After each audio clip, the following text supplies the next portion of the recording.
Good afternoon. This is the story of Snow White and the Seven Dwarfs. Once upon a time, a princess named Snow White lived in a castle with her father, the king, and her stepmother, the queen. Her father had always said to his daughter that she must be fair to everyone at court. Said he, "People come here to the castle when they have a problem. They need the ruler to make a fair decision. Nothing is more important than to be fair." The queen, Snow White's stepmother, knew how much this meant to her husband. At the first chance, she went to her magic mirror. "Mirror, mirror on the wall," said the queen, "who is the fairest of them all?" "Snow White is the fairest of them all," said the magic mirror. "What?" yelled the queen. "No one is more fair than I. The queen must have the best of everything. Everyone knows that. What could be more fair than that?" "Snow White is the fairest of them all," repeated the magic mirror. "What do you know? You're a mirror," roared the queen, and she stormed off. Still the queen was bothered. So bothered was she that the queen decided to be rid of the girl, once and for all. "I cannot wait another day," she declared. The queen called for her servant, a huntsman. "Find a reason to take Snow White deep into the woods," she said, pointing her long finger at the servant. "Then kill her." The huntsman was shocked, but she was the queen, and what could he do? The next day he took Snow White into the woods. As he drew his knife to slay her, Snow White turned around. "Look," she said, taking something out of her pocket. "You've always been good to me." She held in front of him 6 perfect arrowheads that she had carefully shaped. "Do you like them?" she said. "They are for you." "Snow White," said the huntsman, "I cannot do this." "Do what?" said Snow White. The servant dropped to his knees. "The queen, your stepmother, ordered me to kill you," he said, "but I cannot." "She did what?" Snow White called out with alarm. "You must run away," said the huntsman, "far into the woods now, and never come back to the castle." Snow White turned and ran into the woods as fast as she could. Deeper and deeper she ran. It was getting dark, and the wolves started to howl. She tripped, and her skirt was torn. Tall tree branches seemed to reach down to the very ground to grab her. She was scratched, bleeding, and scared, yet she ran on and on. Then all of a sudden, in the distance, there was a light. Who was living so deep in the woods? She stepped up closer and saw that it was a cottage. Yet no sound came from the cottage, only light from the windows. "Hello," she said, knocking softly on the door. "Hello." No answer. The door was already a little bit open. She opened it some more and stepped in. "Hello, is anyone home?" She looked around. What a mess. She had never seen a messier living room. "This cottage may be the biggest mess I ever saw," she said. "But it's a roof over my head for tonight. Maybe if I clean up around here, I can earn my sleep." As she cleaned, she thought of someone she already missed. Before her father had remarried, she and a prince who lived in the next kingdom were enjoying getting to know each other. They would take long walks in the royal garden and tell each other stories and laugh. After the queen had moved into the castle, her stepmother had made a new rule: no more visitors. Now the prince had to slip over the palace gate in secret. He would call out to her from under her window, and they could talk a bit that way. It wasn't as good as the long walks, but it was the best they could manage. Now that she had run away from home, would she ever see him again? After Snow White cleaned up the living room, she went upstairs. On the second floor, there were 7 little beds lined up in a row, as if for children. Tired from cleaning, Snow White yawned and lay across all 7 of the beds. Soon she fell fast asleep.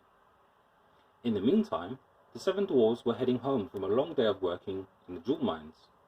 When they opened the door, you can imagine their surprise when they saw their cottage all cleaned up. "What kind of magic is this?" said one of the dwarfs, whose name was Doc. "I wouldn't mind more magic like this," said another of the dwarfs with a smile. His name was Dopey. "We'd better check upstairs," said another dwarf, whose name was Grumpy. "Something is fishy around here, that's for sure." There, lying across all their beds, was a young lady, fast asleep. "Who are you?" said all the dwarfs at once. Snow White bolted awake. The 7 dwarfs could tell she was surprised, as they were. Soon they all relaxed and shared their stories. Snow White learned their names: Bashful, Doc, Dopey, Grumpy, Happy, Sleepy, and Sneezy. She told them all about her stepmother, that her stepmother had tried to get the huntsman to kill her, that the huntsman had set her free in the woods, and that she could never go back home again. "Stay here with us," said Bashful. "That's sweet," said Snow White, "but if I were to stay here at your home, I would have to do something for all of you." "You already cleaned up our place," said Sneezy. "Keeping the house clean will be easy," said Snow White, "as long as we all pitch in. I will let everyone know what part they can do, and I will do my share too, of course." "That's fair," said Happy. "But there must be something else I can do for you," said Snow White. The seven dwarfs shrugged. "Do you know how to read?" said Doc. "We have these books filled with wonderful tales, and would love to be able to read them." And so it was agreed that Snow White would give them reading lessons. To celebrate their new friendship, Snow White and the seven dwarfs sang and danced the night away. The next morning, before they left for work, the seven dwarfs warned Snow White she must not open the door to anyone. After all, who knows what evil her stepmother might do? The princess nodded in agreement, and the dwarfs left the house. The princess prepared her first reading lesson. She also prepared a good hot meal for the seven dwarfs when they returned home that night. And so the days passed. Back at the castle, the queen marched up to the mirror. "Mirror, mirror, on the wall," she demanded, "who is the fairest of them all?" "Snow White is the fairest of them all," said the magic mirror. "That's impossible," screamed the queen. "The girl is no longer alive." "Snow White lives," said the magic mirror, and an image was shown on the mirror of Snow White living in the cottage of the seven dwarfs. The queen turned red with rage. She screamed, "She will not get away with this." At the cottage of the dwarfs the next afternoon, when the seven dwarfs were away at work, there was a knock on the door. "Who is it?" said Snow White.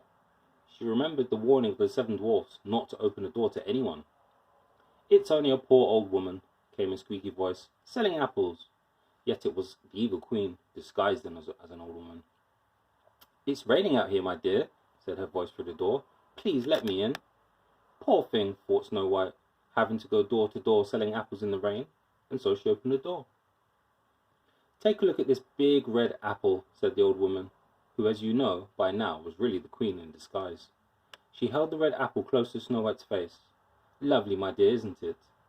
"I would very much like to buy your apple," said Snow White, "but I have no money." "That fine comb in your hair will make a good trade," said the old woman. "Well, all right then," said Snow White. She took the comb out of her hair and gave it to the old woman, who then gave her the apple. Snow White took a big bite. Alas, the fruit was poisoned. At once Snow White fell to the ground in a deep sleep. "Yes!" shouted the queen, pumping the air with her fists. Just then, the door flew open. In marched the seven dwarfs, home from the day's work. Shocked indeed they were to find Snow White lying on the floor, and what must be her stepmother beside her, laughing. They chased that evil queen out the door and into the storm. Up to the very top of a mountain they chased her. All of a sudden, lightning hit the mountain. The queen fell, and she was never seen again. But there was nothing to help poor Snow White. She stayed absolutely still in her deep sleep. The seven dwarfs gently lifted her into a glass coffin. Day and night they kept watch over her. One day, the prince happened to pass through. Ever since he had learned that Snow White was missing at the castle, he was searching for her far and wide. Now he had finally found her, but in such a state. The prince pulled open the glass coffin. Her face seemed so fresh, even in that deep sleep. He gently took one of Snow White's hands in his own and kissed it. At once Snow White's eyes opened wide. With love's first kiss, the evil queen's spell was forever gone. Now nothing stood in the way for Snow White and the prince to be together forever. They returned to the kingdom and lived happily ever after. The end.